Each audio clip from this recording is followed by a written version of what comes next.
Welcome to your daily dose of Sunday School, episode 117. We're on chapter 7 of R.C. Sproul's Reason to Believe, entitled There Is No God.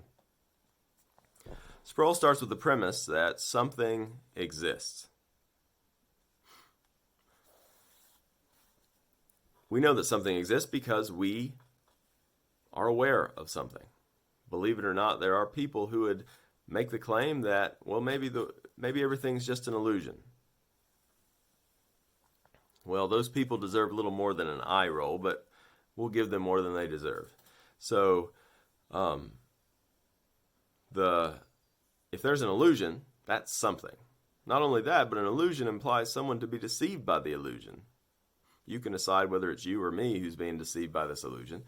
And I would say it also implies a deceiver to present this illusion to us. But either way, something exists. If something exists at all, then it cannot create itself, because that violates the law of non-contradiction. You're saying that this thing that doesn't exist is creating itself, then you're saying it both exists and doesn't exist. That doesn't work. And it can't be created by chance, which I think this would be more along the lines of the Big Bang. Chance cannot create things, because chance is not a thing. It's just a way of describing the mathematical probability of something. And if there's absolutely nothing, then the chance of something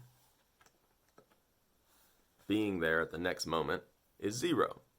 You know, this is not hard. If you had this math problem, that's where you talk about probability in math. If you had a bag of tiles, and there are a bag 4 tiles, and there's no tiles in it, right?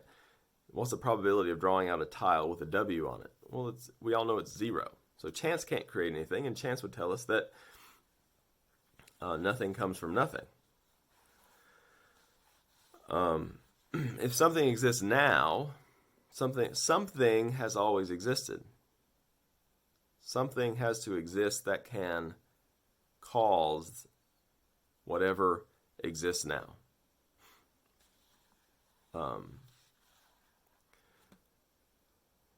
And from what we know about matter, from what we can observe about matter, it changes. It has cause and effect. Every effect has to have a cause. And only God is self-existent. Only he exists necessarily. The material world doesn't have that attribute. Only God can have that attribute. Only he has the power within himself of being. Now, one might say, well, we don't know if this is the biblical God. Maybe it's an impersonal God. If you have an impersonal God, if it's just a force, it's not intelligence, then how do you get the vast amount of information in the universe from no intelligence? How do you get purpose from no intelligence? It doesn't make any sense. So, do human beings have value? Do they have purpose? Well, I think everybody would say yes. But where does that purpose come from? You cannot. Now, there are a few people who are trying to be consistent atheists who would say, well, no, we don't have purpose, we just have to make our own purpose, which is just admitting that we have no purpose. You just like playing this game of pretending you have value, but someone who says that, if it's all just made up to you, how do you condemn one person who says their purpose is to, commit terrible crimes against other ultimately purposeless beings? Doesn't make sense. For there to be purpose, there has to be an intelligent creator. For you to have purpose in your life, there has to be a being that has an intention for you. You have to,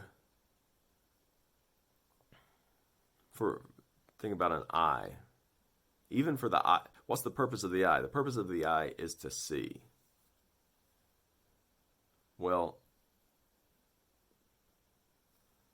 if there's no creator to give it that purpose, can we really say that it has that purpose? Well, we can't if there's no creator. If he hasn't actually created it for that purpose, it's just more purposeless, random creation. So really, what I'd say it ultimately comes down to, for the world to be as we experience it, when we exist, we experience it as existing, we experience it as full of purpose and intelligence, then there must be a God. We know that the God of the Bible is self-existent and eternal and all-wise.